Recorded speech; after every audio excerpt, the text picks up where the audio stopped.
Bom dia. Hoje, 6 de julho de 2023, estamos iniciando nosso grupo de estudos em LGPD e hoje teremos a apresentação do Lucas Mota, falando sobre Lei Geral de Proteção de Dados, STJ e responsabilidade civil por vazamento de dados. Cumprimento a todos e peço autorização de início para a gente gravar essa reunião. E o Lucas está com a palavra, pode prosseguir, por gentileza. Bom dia a todos e todas.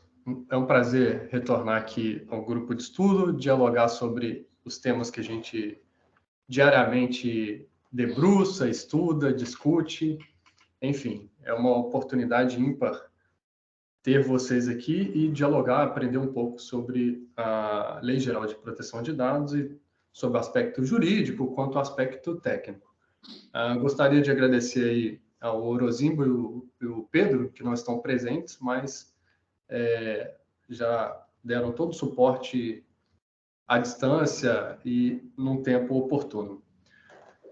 Sem mais delongas, eu vou iniciar o tema e, desde já, eu gostaria de deixar bem claro que eu vou tentar não falar muito juridiquês, embora nós tenhamos colegas advogados aqui, mas tem outros colegas que são da área técnica.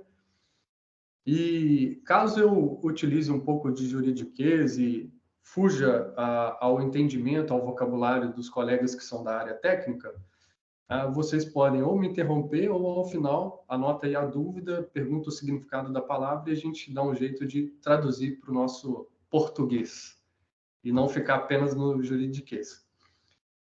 De forma que eu pretendo a minha apresentação aqui, embora eu vou trazer alguns temas, mas eu não pretendo que seja um monólogo, e sim um diálogo. Então, todos podem interagir, fazer perguntas, questionamentos, proposições, ou até mesmo discordância, até porque o direito é uma matéria que é um tema que gera muita discordância, muitos posicionamentos, e a gente não tem exatamente um posicionamento correto ou um posicionamento errado. São apenas pontos de vista que podem ser defendidos. O escopo da nossa discussão hoje é a responsabilidade civil por vazamento de dados sob a ótica do STJ. O STJ, para aqueles que não são da área, é um tribunal. Basicamente, ele é o terceiro grau de jurisdição, ou seja, ele está a 2 níveis acima do juiz de primeiro grau.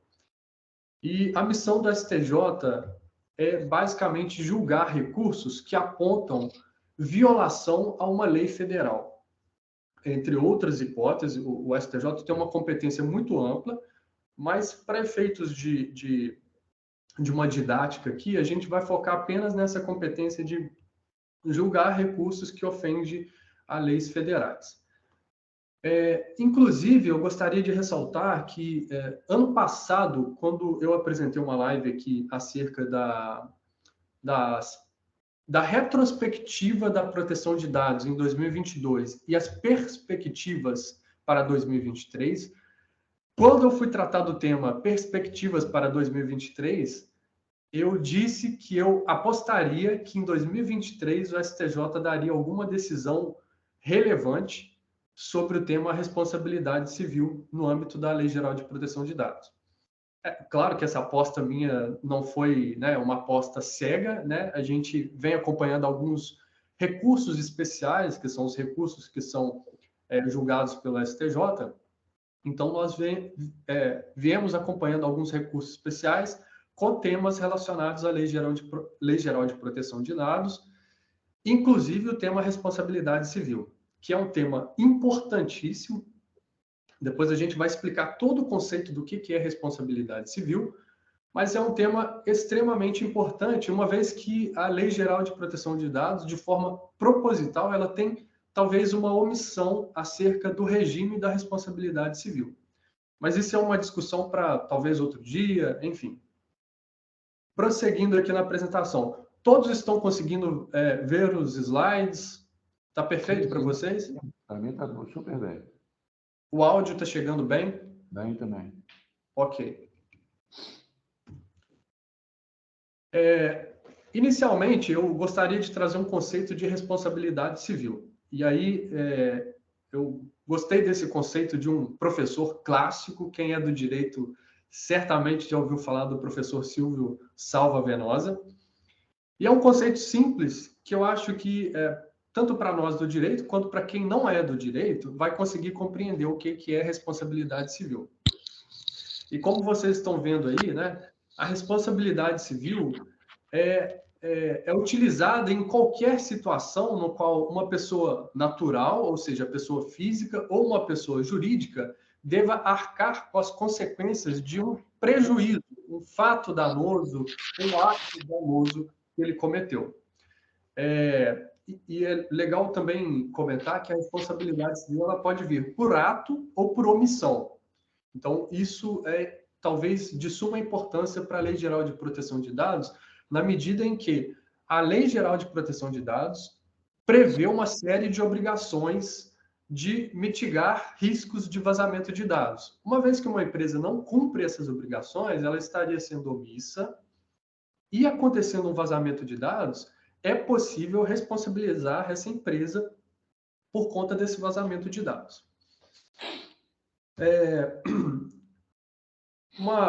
Um ponto interessante que eu acho que nós deveríamos discutir aqui, apenas apresentar de forma bem superficial, são os elementos da responsabilidade civil. Então, a gente já viu que a responsabilidade civil é um conceito, é um instituto jurídico que permite atribuir responsabilidade a uma pessoa física ou jurídica por um prejuízo que ela causou, só que para caracterizar a responsabilidade civil, deve estar presentes uma série de requisitos ou critérios.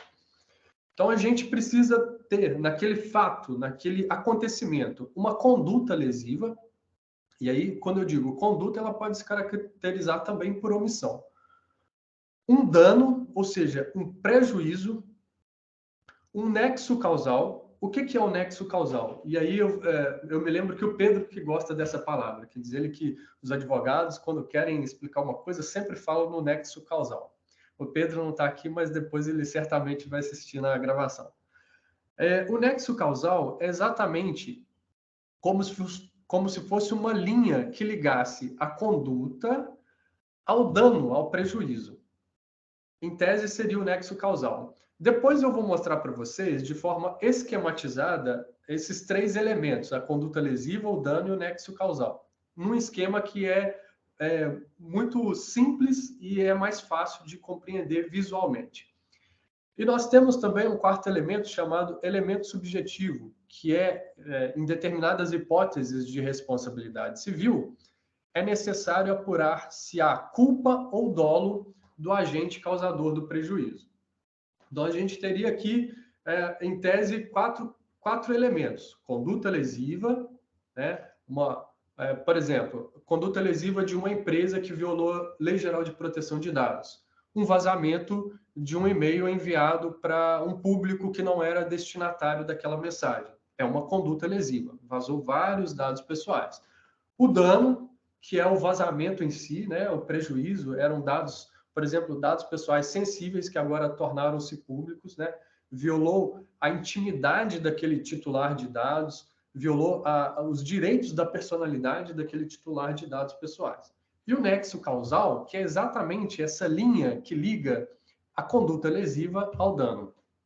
E aí um quarto elemento seria apurar se aquele vazamento de dados ele ocorreu por culpa, ou seja, uma imperícia da pessoa que manejou aquele e-mail, uma falta de conhecimento técnico, ou por dolo, quando a pessoa, por vontade própria, deliberadamente quis vazar aquele dado pessoal, aquele conjunto de dados pessoais, né? Então, essa seria uma hipótese de construir, de verificar os elementos da responsabilidade civil num fato danoso que é esse vazamento de dados pessoais por meio de um e-mail encaminhado a um público que não seria destinatário. Aqui é o esquema visual que eu encontrei num dos livros do do Flávio Tartucci, também quem é do direito sabe que é uma autoridade no direito civil, Flávio Tartucci, e o professor Flávio Tartucci, numa simplicidade brilhante, esquematizou os 3 elementos da responsabilidade civil. A gente vê aqui a conduta e o dano. E o nexo de causalidade é como se fosse um caninho que ligasse a conduta ao dano. A partir do momento que houve essa ligação, a gente pode identificar os 3 primeiros elementos da responsabilidade civil. Até aqui, alguém tem dúvida? Alguém quer fazer algum comentário, alguma complementação? Pessoal do direito, quem não é do direito, fiquem à vontade.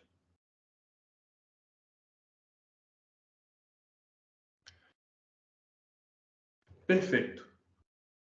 Prosseguindo. É interessante a gente abordar o conceito de dano, já que é um elemento importante e depois, na decisão que a gente vai analisar do STJ, talvez seja o elemento que mais influenciou o posicionamento dos julgadores daquela decisão. O dano ele pode ser compreendido como um prejuízo. Aliás, né, o conceito aqui trazido diz que prejuízo é sinônimo de dano. Então, o dano é um prejuízo que ocasiona aquela vítima daquele ato ilícito. No caso aqui, a gente está exemplificando sempre como vazamento de dados pessoais. E aí, como no direito existem muitas categorias e classificações ou critérios de classificações, o dano ele é um instituto jurídico que ele também é classificado de várias maneiras. Por exemplo, a gente tem danos extrapatrimoniais e danos patrimoniais. E aí, como dano extrapatrimonial, o principal exemplo que nós temos é o dano moral. Quando a gente tem o dano moral, que é até difícil de explicar, mas é uma violação aos direitos da personalidade, é uma violação que causa sofrimento, dor, humilhação. E talvez o exemplo mais interessante e que todos, até quem é leigo, conhece, é quando uma empresa negativa inscreve o CPF de uma pessoa indevidamente num cadastro de proteção ao crédito. Temos várias empresas de cadastro de proteção ao crédito. Então, imaginamos que uma determinada empresa, um varejista, foi lá e inscreveu o CPF de uma pessoa física, né? Já que, e aliás, redundante falar CPF e pessoa física. Mas imaginemos que um varejista inscreveu o CPF de uma pessoa no cadastro de inadimplentes, e aí a razão, a explicação para aquela inscrição, ela é indevida, ou seja, não existia aquele débito, o varejista ou a empresa de telefonia, que é muito comum acontecer, cometeu um erro. Na verdade, a pessoa física estava com as contas em dia. Então, quando acontece essa inscrição indevida, há uma série de consequências. Primeiro, é quase como se fosse um vexame público, né, que expõe uma inadimplência de uma pessoa que, na realidade, está em dia com as contas. Acontece uma restrição de crédito no mercado, o score da pessoa ele diminui com aquela inscrição indevida, enfim. E aí, uma das hipóteses para reparar esse dano, né, é a compensação pelo dano moral, uma vez que aquela pessoa foi atingida por um ato que é ilegal, né? Então, esse é o maior exemplo de dano moral que a gente pode encontrar e que é cotidiano, é fácil para todos que, seja do direito ou não, compreender. Por outro lado, a gente tem outras espécies de dano patrimonial, como, por exemplo, o dano material. E aí, um exemplo simples da gente exemplificar por exemplo, acontece um acidente de trânsito, um carro bate no outro, há uma destruição ali nos veículos e aquilo é um dano material, que é reparado com uma quantia financeira ou com uma obrigação de fazer, no sentido de arrumar ali aquele carro. Então, a gente tem vários conceitos de dano, né? Vários critérios e classificações. Agora, recentemente, a gente já se fala em dano social, dano temporal pela perda do tempo útil. É uma teoria interessantíssima, né? Um dos exemplos marcantes é quando você liga para uma determinada empresa de telefonia móvel e você tem que ficar 2 horas pendurado no telefone até conseguir resolver o seu problema. Então, a doutrina, né, os juristas vêm desenvolvendo esse conceito de dano temporal exatamente para reparar esse tipo de conduta que acontece diariamente. Afinal de contas, nós vivemos uma vida bem corrida. Eu já falei sobre o dano moral, né? Uma outra espécie ou uma classificação de dano também é quando o dano moral ele é presumido, e aí diz que é um dano moral presumido, né? Disse que é um dano moral presumido quando não precisa demonstrar o prejuízo. Ou seja, o próprio ato ilícito, o próprio fato que gerou aquele abalo moral, ele já caracteriza o prejuízo. Uma das hipóteses também muito comum de dano moral presumido é a inscrição indevida no cadastro de inadimplentes, né? Você não precisa que você ficou com o seu... que você não teve acesso a uma linha de crédito do banco. Você não precisa provar isso dentro do processo. Já é presumido que houve um dano, que a sua reputação foi violada, que a sua privacidade foi violada, exposta na forma de uma mancha na sua reputação. Então, esse é um dos critérios que utiliza-se para classificar o dano moral. E, por outro lado, a gente tem o dano moral puro, que aí, segundo a literatura jurídica, o dano moral puro, a gente precisaria comprovar o prejuízo. A gente precisa demonstrar o prejuízo concreto que aquele fato ou aquele ato ilícito causou na vida da pessoa, da vítima, né? Da vítima desse acontecimento ilegal. E aí eu quis trazer exatamente o dano moral presumido, porque esse é o ponto central da decisão do STJ. Até aqui a gente falou sobre responsabilidade civil, os elementos da responsabilidade civil, e dentre os elementos é o dano, nós precisamos de trazer ele em evidência, e o dano moral presumido. O que a decisão do STJ abordou? Em síntese, em resumo, a decisão do STJ julga um vazamento de dados pessoais,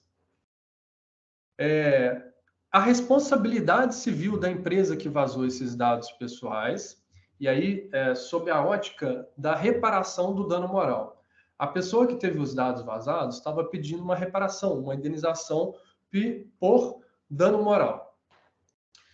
E aí, o que o STJ decidiu? A controvérsia que ficou no ar foi a seguinte: tudo bem, nós reconhecemos que há um vazamento de dados pessoais, reconhecemos que existe a possibilidade de responsabilidade civil por vazamento de dados pessoais. Acontece que, no processo, o dano moral não foi comprovado. E aí o STJ ficou entre o seguinte ponto controverso. Esse dano moral de vazamentos pessoais, ele precisa ser comprovado ou ele é um dano moral presumido? A conclusão que o STJ chegou é que o dano moral por vazamento de dados pessoais não pode ser presumido. Então, a pessoa, o titular dos dados pessoais, quando ele ingressar com uma ação dessa natureza, ele tem que comprovar o prejuízo que ele sofreu desse vazamento de danos pessoais. E aí, a interrogação que fica é: o dano moral é presumido, e o STJ disse que não é presumido, e se o processo houve a comprovação desse dano. E nesse processo em questão não houve a comprovação do dano, conforme foi a conclusão do STJ. Eu vou interromper o compartilhamento dessa apresentação aqui e vou compartilhar para vocês a decisão do STJ, que fica interessante da gente verificar no texto da decisão a forma como eles entenderam esse tema, essa controvérsia.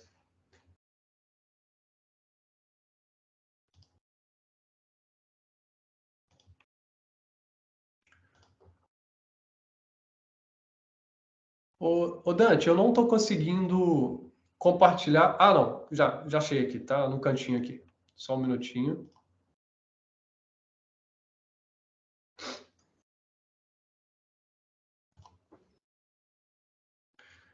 Aqui a decisão do STJ, depois, quem quiser ler, eu posso encaminhar ela, disponibilizar no grupo, são 12 páginas. Para nós do direito é uma decisão curtinha, a gente está acostumado a ver decisões infinitamente maiores.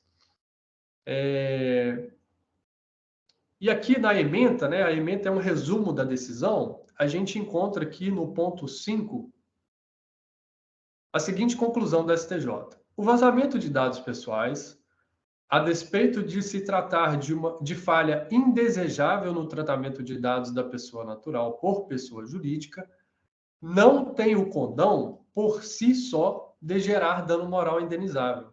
Ou seja, o dano moral não é presumido, sendo necessário que o titular dos dados comprove o eventual dano decorrente da exposição dessas informações. Então, eles chegaram à conclusão que somente o vazamento não era suficiente para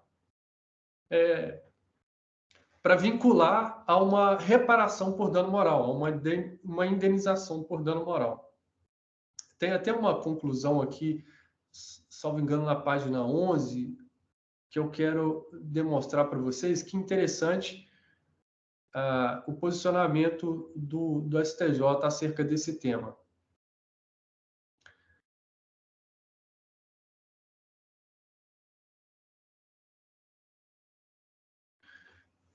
Conforme eu já disse anteriormente, né, trata-se de vazamento de dados pessoais comuns, ordinários, não é dados pessoais sensíveis.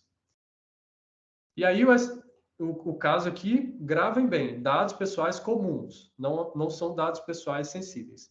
O STJ traz uma condição aqui, uma premissa, uma ideia, que é interessante a gente trazer ela e demonstrar, talvez até discutir.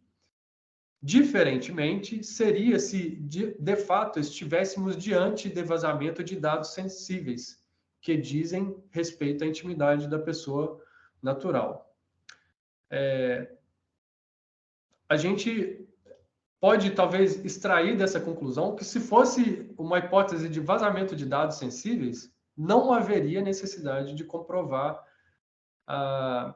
o dano, né, o prejuízo. E aí o dano moral seria presumido. Voltando aqui para a apresentação, só um minuto.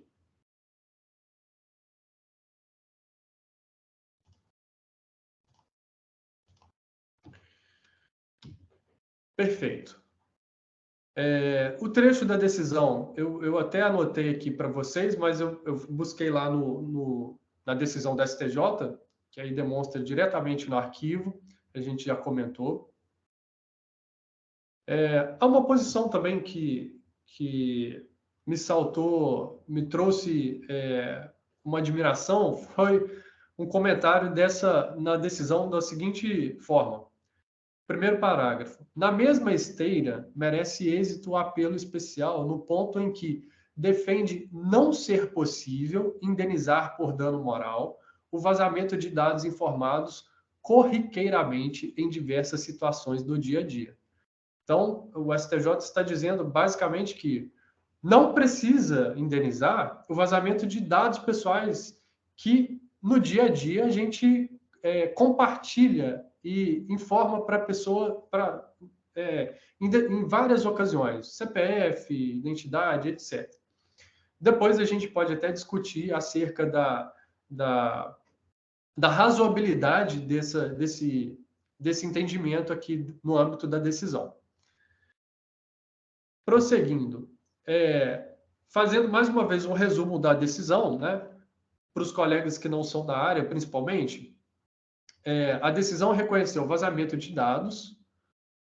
Esses dados seriam dados pessoais comuns, nome completo, RG, gênero, data de nascimento, idade, telefone, endereço, além de alguns dados do contrato de energia elétrica, carga instalada, consumo estimado, tipo de instalação e leitura do consumo, entre outros. E, por outro lado, embora reconheceu o vazamento de dados pessoais, negou a reparação por dano moral por ausência da comprovação do prejuízo. E aqui, pessoal, eu gostaria de, já encaminhando para o final da minha apresentação, né, eu gostaria de deixar a seguinte reflexão e, com base nessas perguntas aqui, a gente continua esse diálogo, né, refletindo. É razoável exigir que o titular dos dados comprove o prejuízo do vazamento de seus dados pessoais? Ou seja, seria razoável ou fácil para que o titular dos dados, num processo judicial, comprovasse o prejuízo que aquele vazamento dos dados pessoais causaram? Lembrando que o titular de dados ele é uma pessoa vulnerável, ele não tem conhecimento técnico suficiente, muitas das vezes não tem conhecimento jurídico, nem conhece os seus direitos acerca da proteção de dados.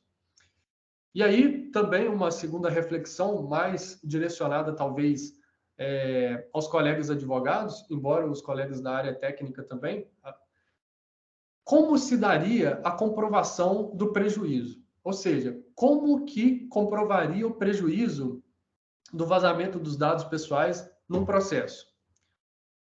E uma terceira reflexão se fosse um vazamento de dados pessoais sensíveis, seria exigida a comprovação do prejuízo? Eu termino com essas 3 reflexões. Eu agradeço a todos e todas. Vai aqui os meus dados, a rede social, o LinkedIn, onde que eu interajo profissionalmente. E, embora essa seja o meu último slide, eu vou voltar aqui na reflexão e deixar ele fixado na tela, que ao longo da nossa discussão, os colegas podem voltar aqui, ler, interpretar o que eu estou provocando e a gente vai discutindo esse tema. Obrigado a todos e todas que me ouviram e passo a palavra ao Dante e aos demais colegas que quiserem fazer algum comentário. Bom, excelente palestra que você concedeu, a gente agradece muito. E eu já inicio aqui com a primeira colocação ali, se é razoável exigir do titular dos dados que comprove o prejuízo do vazamento de seus dados pessoais. Eu acho que isso foi uma medida que foi instaurada justamente para impedir que haja um número sem precedentes de reclamatórias, né, sobre o tema sem fundamento. Mas eu também acho que isso também vai atrapalhar um pouquinho o lado do titular, né? Porque talvez ele não tenha ferramentas, né, táceis para ele comprovar o real vazamento dos dados. E aí vem a minha pergunta: como é que o titular vai poder comprovar o vazamento? Como é que ele vai tornar as provas factíveis para poder entrar com uma ação e ingressar com uma ação?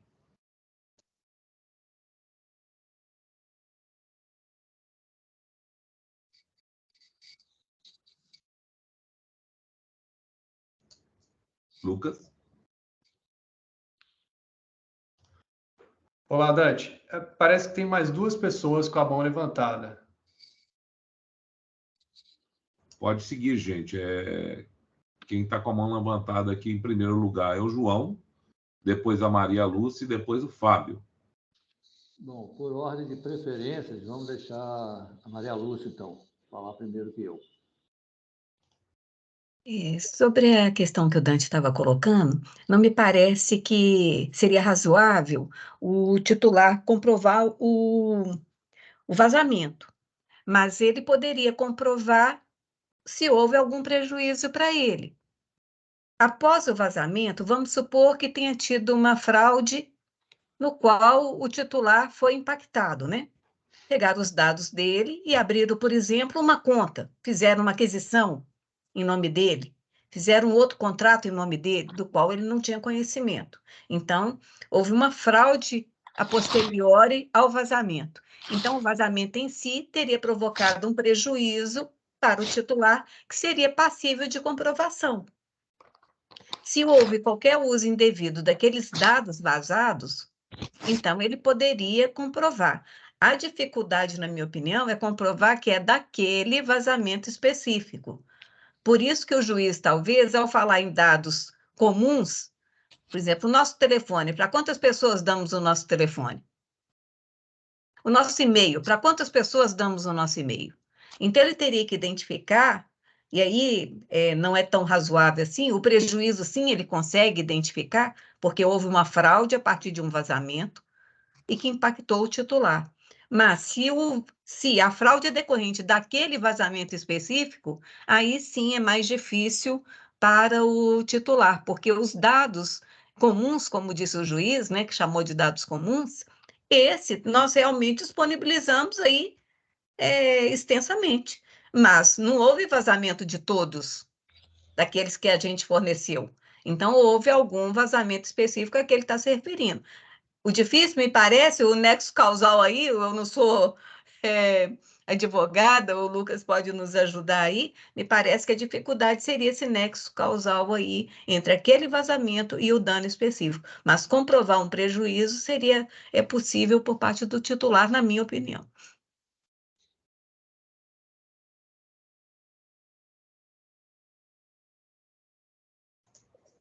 João.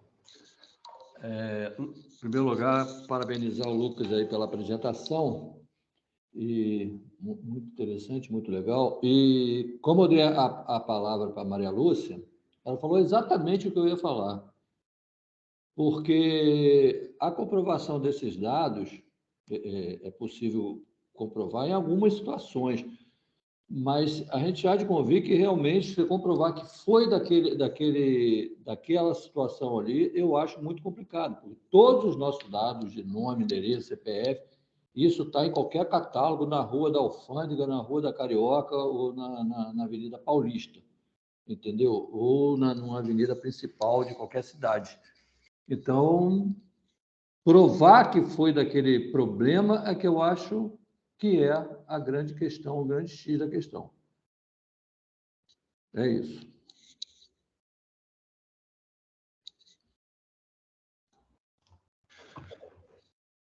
Fábio.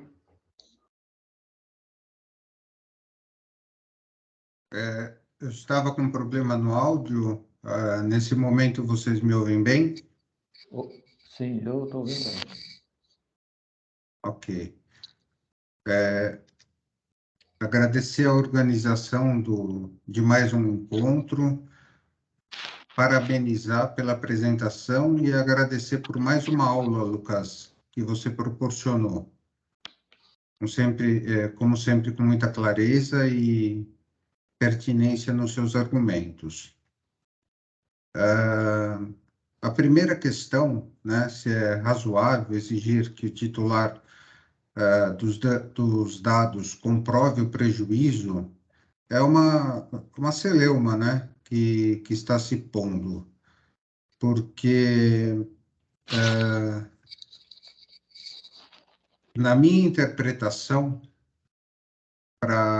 e isso eu coaduno com o Dante, para que não haja, né, um excesso de judicialização solicitando a reparação de danos morais, materiais,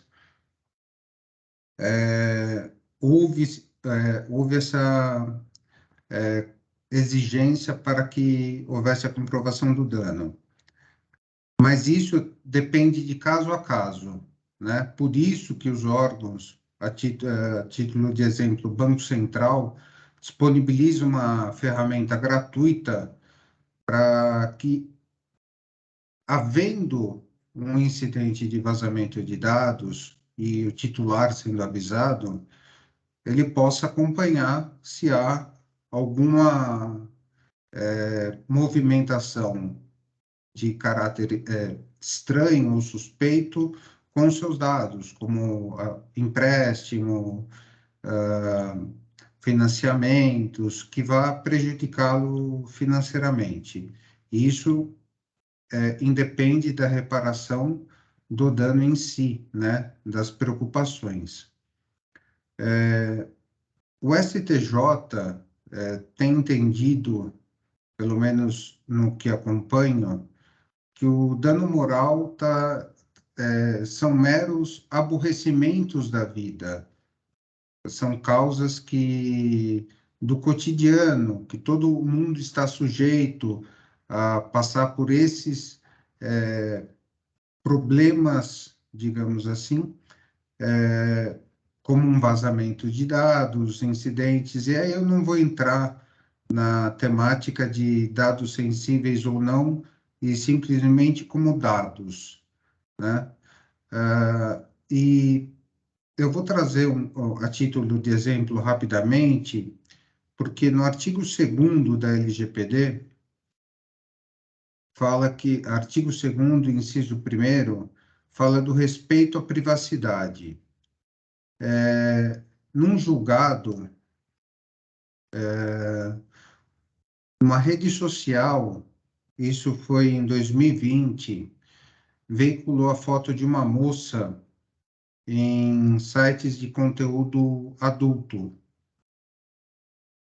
Na primeira instância e no TJ, foi concedido a reparação por danos morais, ou seja, ela teve a imagem dela vinculada a sites e, obviamente, isso se disseminou por redes sociais e ela baseou e, obviamente, causou um dano. Aí eu gostaria de até trazer essa provocação se os colegas entendem da mesma forma, né? Quem teria uma imagem vinculada a um site de conteúdos adultos não seria já uma comprovação de dano?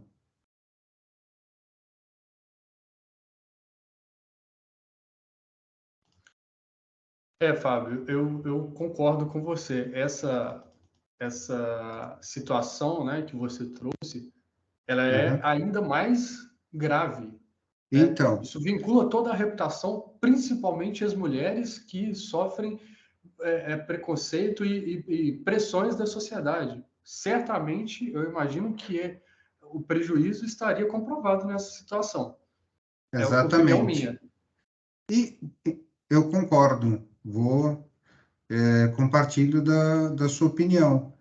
Entretanto, o STJ, com voto da ministra Nancy Andrighi, espero que esteja pronunciando corretamente, ela reformou essa decisão, falando que não é passível de danos morais, baseando-se no artigo 19 do Marco Civil da Internet,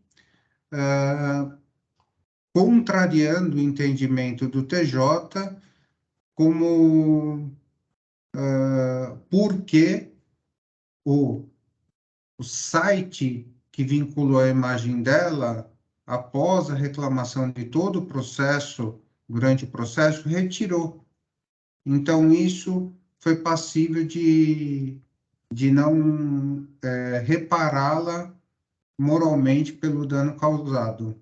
Isso me gera um espanto, porque vai a contrassenso tanto do Marco Civil da Internet, como da Lei Geral de Proteção de Dados, e, sobretudo, né, contra a Constituição Federal de 88. Eu vou disponibilizar no chat esse julgado do STJ, para que os colegas possam ler e ter uma opinião melhor a respeito, mas a comprovação do dano é um tema que está se tornando um pouco espinhoso. E eu finalizo por aqui, agradeço a oportunidade e obrigado aí a todos os participantes e ao Lucas por sua colaboração. Obrigado. Doutora Cristiane, a senhora levantou a mão. Sim, bom dia a todos. Parabéns, Lucas, pela exposição, obrigada. como já foi destacado aqui, sempre com muita lucidez, com muita clareza. Eu queria só destacar alguns pontos. Por exemplo, um deles é que, em direito, como o Lucas colocou no início da exposição, a indenização visa a reparação do dano, ou seja, a reposição, né, ainda que muitas vezes fictícia, a reposição do estado anterior, né, daquele que sofreu o dano, a reposição ao estado anterior. Obviamente que uma indenização nunca substitui, né, a reparação in natura, quer dizer, ela é uma forma de aliviar aquele sofrimento. Então, a regra geral é que a prova do dano incumbe a quem o alega. O chamado dano automático, né, ele é uma exceção, né? Ele é aplicado naqueles casos em que assim, é muito evidente o prejuízo, o sofrimento suportado pela pessoa em função da conduta violadora. O Lucas deu exemplo aqui da inscrição indevida nos cadastros de proteção ao crédito. Né? A conduta violadora é a inscrição indevida. O simples fato de figurar ali, indevidamente, gera um prejuízo para a pessoa. Então, e acontece outra coisa, que no Brasil nós temos uma influência muito forte da cultura norte-americana no que diz respeito à judicialização dos conflitos, né? E isso não é a mesma coisa, não é dessa forma aqui na Europa. Aqui há uma tendência à priorização da solução dos conflitos extrajudicialmente. Então, eu não sei se o Lucas tem, ou se todos quiserem, eu posso enviar. O Tribunal de Justiça da União Europeia decidiu em maio desse ano a respeito dessa questão do dano imaterial, da indenização pelo dano imaterial. E decidiu nesse sentido também, mas de uma forma mais profunda. Então, depois, se você quiser, eu posso te mandar a decisão, eu posso disponibilizar para quem se interessar, mas nesse sentido de que o titular dos dados ele tem que provar o dano. Há uma dissociação, no caso aqui, legal, mas ela também é jurídica, tá? Da violação e do dano.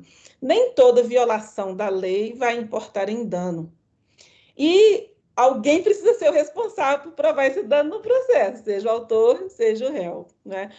E aí, sendo o dano imaterial, né, é razoável que seja o autor da ação, aquele que alega que sofreu o dano. Acontece que haverá também, por outro lado, situações em que ele não vai conseguir fazer a prova desse dano. Isso é uma verdade.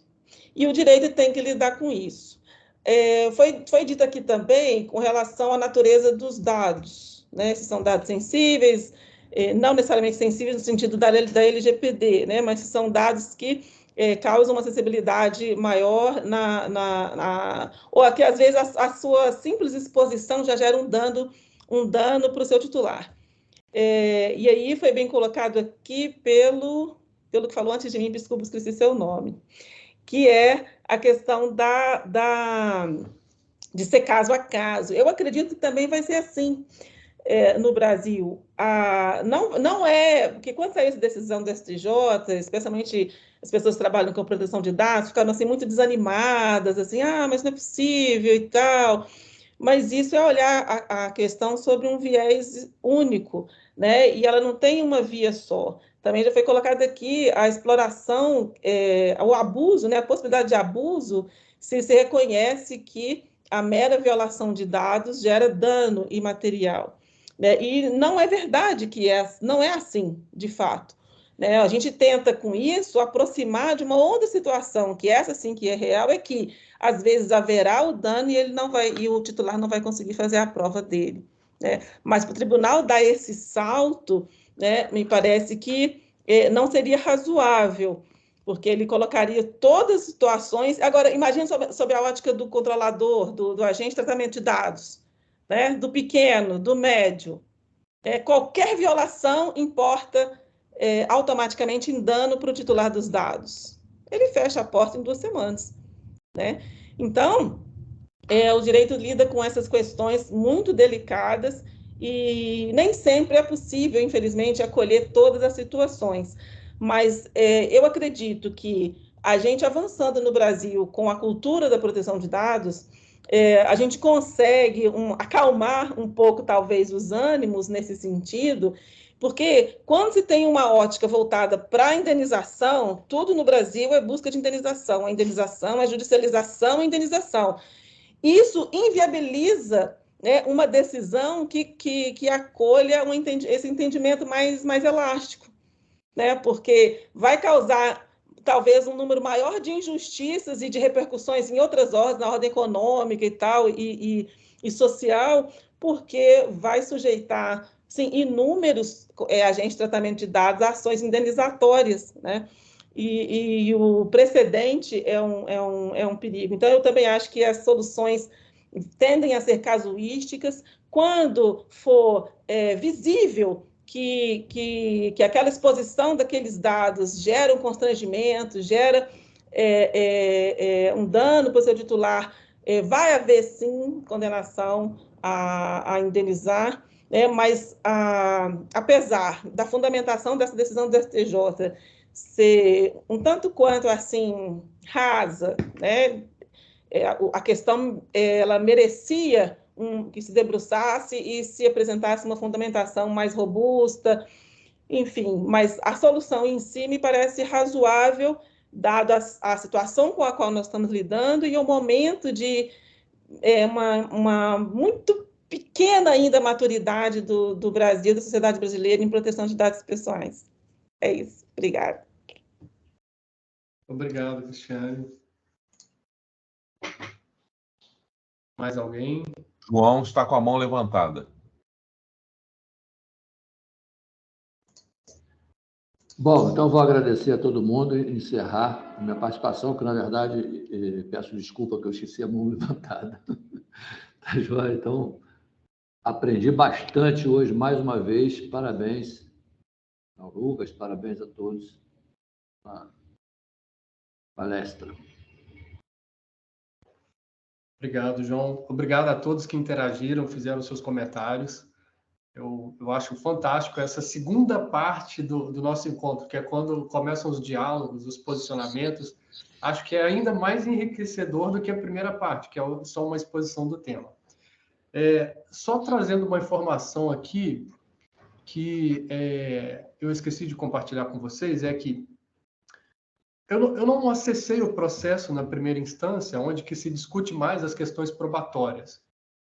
Eu li na decisão da STJ, a empresa que seria a ré pelo vazamento dos dados pessoais, ela demonstrou que ela tinha os mecanismos de proteção aos dados pessoais. Elas tinham estándares mínimos para proteção de dados pessoais. Contudo, o que causou o vazamento desses dados pessoais foi uma ação de um terceiro, um hacker, que invadiu o sistema e promoveu toda essa panaceia. Isso também é uma questão interessante e deve ter pesado muito na hora do convencimento dos julgadores. Eu esqueci de trazer isso logo no início, era um ponto importante que eu tinha planejado de trazer essa informação para vocês, até para ajudar vocês aí também a formar o convencimento de cada um. Muito bom. Não, e outra coisa, com licença, se não me engano, é essa ação mesmo que foi proposta pelo mesmo escritório, enfim, pelos mesmos advogados, milhares de ações, centenas de ações contra a mesma empresa. Então, ficou muito evidente para o tribunal que era o que vinha. Vamos dizer. Então, não só nesse caso, como em possíveis casos semelhantes, né? Então, acho que tentaram também já colocar um freio aí no nascedouro. Já vinha com todas as características da, entre aspas, indústria do dano moral. Bem lembrado. Cristiane, depois, se você puder, coloca essa decisão da União Europeia no grupo E, Maria Lúcia, eu encaminhei a decisão no grupo do WhatsApp. Eu não sei por qual motivo eu não consegui encaminhar ela aqui no chat, mas eu encaminhei no grupo do WhatsApp, que todo mundo vai ter acesso para discutir e ler o tema. Isso. Gente, então a gente já chegou aí a 9h57. Eu queria agradecer, se ninguém for colocar mais nada, eu gostaria de agradecer a participação de todos. Em breve teremos novidades no grupo, tá? Boas novidades. E nós vamos encerrar a apresentação do Lucas aqui, agradecendo a ele mais uma vez pela excelente exposição, com clareza, como falou o nosso nobre amigo Fábio, bastante clareza, excelente. E vamos para a próxima, tá bom? Desejo a todos vocês um excelente final de semana e tudo de bom para vocês, tá? Bom dia a todos aí. Obrigado, pessoal. Bom dia, bom trabalho a todos, bons estudos. Obrigada. Até mais. Até mais. Gente, parabéns, Lucas. Obrigado, Maria Lúcia.